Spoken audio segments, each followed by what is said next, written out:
is and should be a touchdown. Here we go. Bryson Barnes has got his back behind him. It is Jaquindon Jackson. Here's the snap. Bryson Barnes looking deep. He's got a man. It's caught! He's gone! Touchdown early!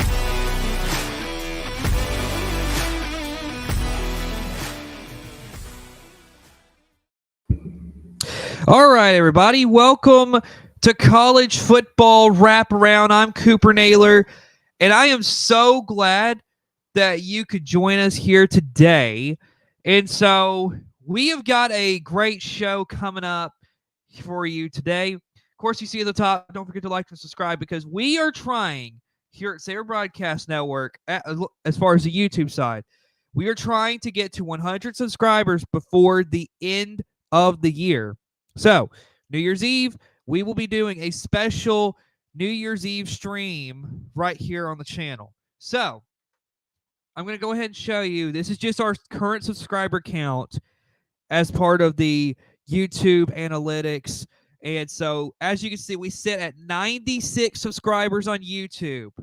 We need 4 more subscribers before the end of the year. So, if you have not subscribed yet, please do so. We've only got a few days to do this because Tuesday night, we're going to do our epic 6-hour stream. So be ready for that.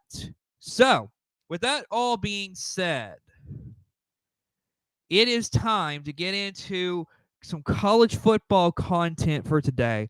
And as you saw in the thumbnail, we're going to talk about transfer portal and we're going to talk about Carson Beck. If you have any questions, please, don't hesitate. Put them in the comments, and I will be glad to answer your questions as they come in. So, with that being said, let's go ahead and dive into our first topic for today. Georgia quarterback Carson Beck is out for the playoffs. What do I think this means? Well, first off, I feel like this is I don't know if it's like the worst thing in the world because, if you watched Georgia in the SEC championship game, Gunnar Stockton still played decently, and he still gave Georgia a pretty good game from him. But from the standpoint of this is the guy that has been your starter all season, and now he's out. I feel like this is this definitely hurts. This definitely hurts if you're a Georgia fan. But I think Gunnar Stockton can do a good enough job. Now, Carson Beck, as you saw, he's having season-ending elbow surgery. So, basically, he's going to get that elbow worked on. If you saw the hit, you know what happened. But he went to throw the ball, and his arm got bent back in an awkward position. He wasn't able to get the ball. He wasn't able to fully follow through with his pass in that he came in for one play, and that was to hand the ball off for the game-winning touchdown in overtime. So, what do I think? Well, first off, knowing that it's going to be Gunnar Stockton, my pick in the original bracket challenge that I did, I do regret making that pick of Notre Dame over Georgia because I still think Georgia's going to win that game. But, yeah, I think Georgia's fine. I think that it's going to be one of those things where potentially you may get to see a guy who actually could be better than Carson Beck. That's what I think. And really, it's not saying that Carson Beck is a terrible quarterback because, no, he's not a terrible quarterback. He's just not, I don't know if he's really, for a team like Georgia, is he really the best guy to play quarterback right now? Now, if you saw Gunnar Stockton, I think he also was able to incorporate a little bit more mobility with the way that he ran throughout that game. Really, Gunnar Stockton, in a way, kind of, to me, felt a little bit more like what you would have thought, like Stetson Bennett in a way. And I think that's what helped Georgia win the championship, the 2 championships in a row like they did. is they had a guy like Stetson Bennett who could run and make some plays. So ultimately, I think Georgia will be fine without Carson Beck. It definitely will be interesting to see how this plays out, though, because Notre Dame is not a. I don't think they're a team to sleep on per se. Now, do I think that they are better than Georgia? I mean, if Georgia's fully healthy, no, Georgia would smack them around. But with the current circumstance that we have going on right now, I do think that Notre Dame. I think that Notre Dame's defense can keep them in the ball game. I don't know if they have enough to beat Georgia. And so, and if you remember my original reason for why I picked Notre Dame over Georgia, just going back to that, was because Gunnar Stockton, he had a concussion in that game against Texas, and we weren't sure, like, okay, when is Gunnar Stockton going to be coming back for the Dogs? So it was a question of who was actually going to be the quarterback going into this playoff. Well, now knowing it's Gunnar Stockton, I think it's a little bit more like you feel fine with the situation for Georgia.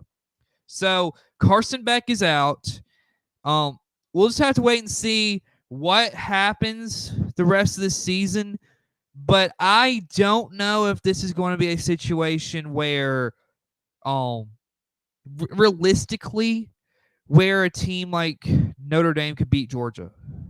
So Carson Beck, I mean, yeah, sad to see that you're out, but I think your team's going to be fine because your team has enough guys around that could help win a ball game.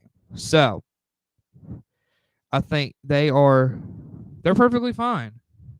They're perfectly fine. So let's go ahead now and let's move on to our next topic because I mean we got a bunch of portal information to come up. Now, we're going to start out by talking about one of the most recent ones. Alabama running back Justice Haynes is transferring to Michigan. Now, what do I think about this move? Well, first off, I will say this. I think this is an interesting move.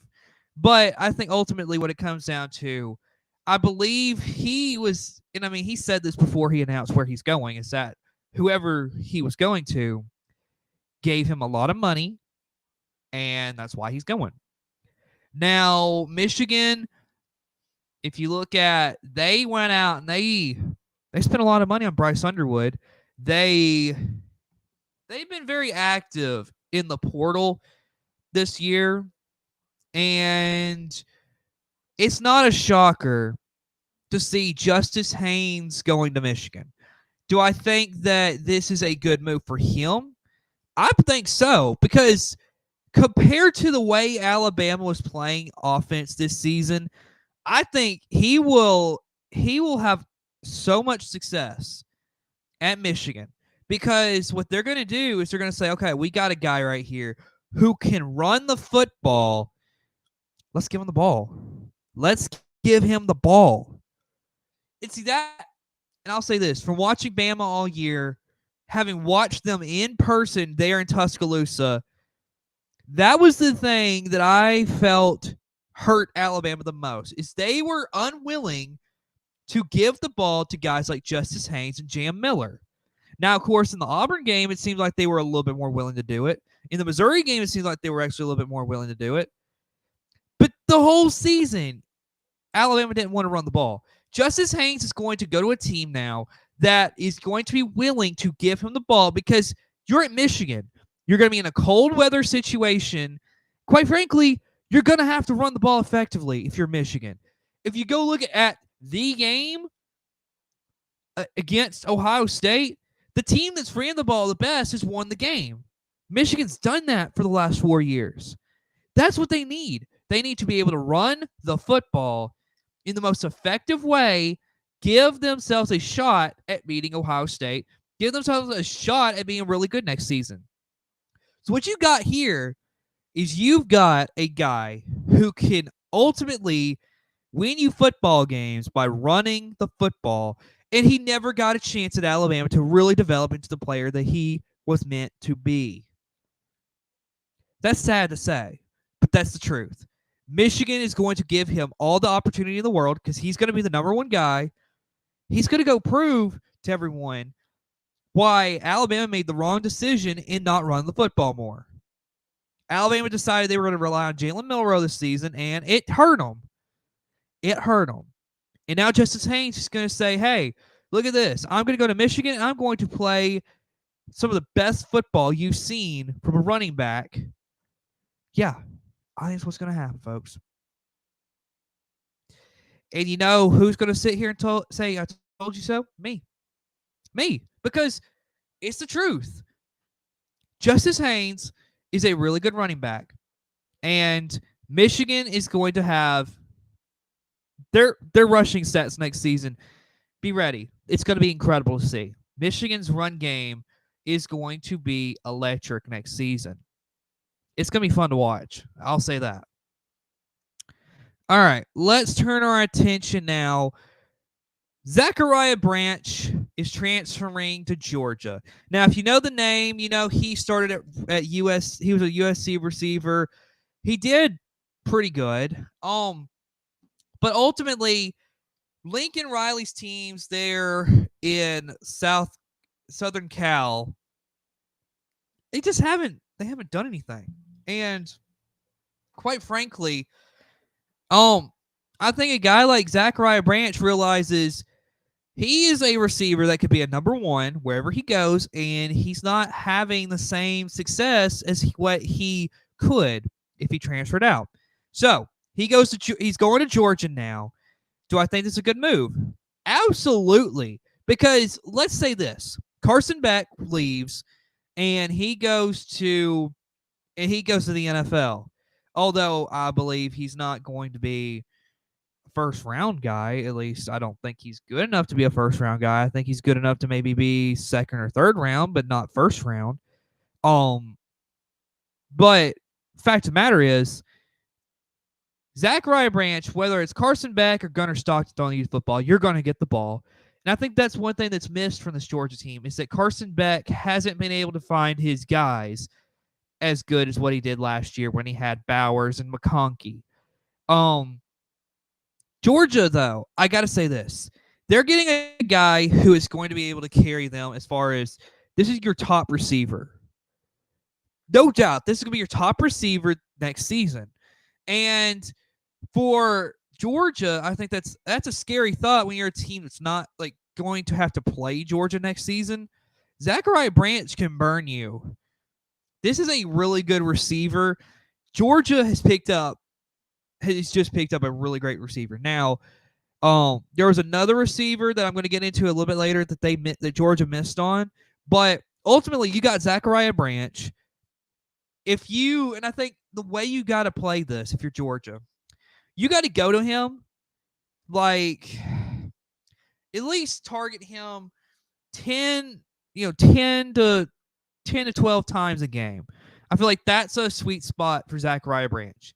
Then after that, what you got to do is you got to get your other receivers involved in the game.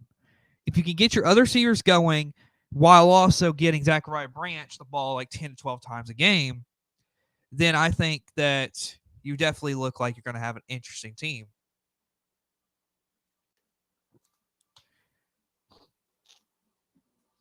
But ultimately, I do think that this is going to be a good positive for Georgia this season. Who knows? Who knows what they could do this season? I mean, they got a lot of upside here. So, very excited to see this. So, let's go on and talk about our next player. Another wide receiver from USC, Deuce Robinson, is going to transfer to Florida State. Now, like I said before about Zachariah Branch, is that USC really just underwhelmed this season. I mean, Miller Moss left, and I think it was mostly because he got benched, and really, I mean, can you blame him? He got benched. So you got a guy like Deuce Robinson, or another receiver who's going to transfer to Florida State. Now, Florida State has got a guy named Thomas Castellanos. Don't know if you remember this guy, but he was Boston College's quarterback last season. He's the same one that went crazy against Florida State on Labor Day. Yeah, I had the game here, so I remember that game vividly. Now Castellanos getting the ball to Deuce Robinson, I like this. I like this a lot. I think that he is going to really thrive with Castellanos as his quarterback. I really do. So, I like this move. I think that if you're Deuce Robinson, you definitely have a potential to really have a great season this year. Really have a great season. So, I like this move if you're Deuce Robinson. I think it's going to be interesting to see. All right. Florida State defensive end Patrick Payton. He's transferring to LSU. What do I think about this? Well, I really feel like he was one of the better players on that defense last season for Florida State, although they had a rough year. I mean, they really had a rough year. And quite frankly, I just feel like he realized he's not going to have a whole lot of success there at Florida State. So he left. And you're going to an LSU team that I feel like their defense was decent, but not good enough this season. You're going to go to an LSU team, and you're going to really help them. And I think this is this is going to be the year that I think Brian Kelly, he's going to have to prove that he can have a winning culture down there in Baton Rouge. And I mean, Patrick Payton does help that. I think he's going to have a great season. I think this is a great pickup if you're LSU. He's going to do great things. All right, finally, I told you there was a guy Georgia targeted that they lost out on. It's Dane Key. This is a guy from Kentucky who last year it just wasn't clicking there in Kentucky. And so he decides to leave. Kentucky was terrible last season. I mean, they were 4-8. So, yeah, they were terrible. And so he's going to transfer to Nebraska. You got a guy in Dylan Raiola who, if you think about it, he has a year under his belt now. He knows what it's like to start in the Big Ten. Now you got a guy like Dane Key to come and be one of your top receivers. This is very helpful for a sophomore quarterback in Dylan Raiola. He's going to have a great season, I think. And quite frankly, this is just a opportunity where Raiola could really get Nebraska towards the top of the Big Ten. I'm just being honest. Next year's college football, the SEC and the Big Ten both, it's going to be really competitive, I think. And I think that's what you've been seeing is that the way that the NIL and transfer portal and everything, in a way, it's kind of, at least for a little bit, it's been evening the playing field a little bit. I will say that how things are going with the way teams are going to be able to pay players like Bryce Underwood to come to their team, it may go back to where the same power teams are going to be able to win more than likely. But Nebraska is definitely picking up a really good receiver in Dane Key. I'm excited to see this. I'm very excited to see what Nebraska does next season. Well, that is pretty much all I've got for today. Again, we are sitting right now, if you're on YouTube, 96 subscribers. So, if you are not subscribed on YouTube, please do so. By Tuesday night, we're going to be live for 6 hours. We want to get to that 100 subscriber list by then. So, we're hoping to get to 100 subscribers. That was the goal we set out for this year. And so, We can only hope that we can get there. But either way, folks, thank you all for watching. And so we will be back again for a live stream. Of course, Tuesday night for our epic 6-hour New Year's Eve stream. And let's see, tomorrow, Sunday and Monday, we're gonna be posting clips from this show. So be on the lookout for that on YouTube. So again, thanks for watching, everybody. We'll see you later. Goodbye, everybody.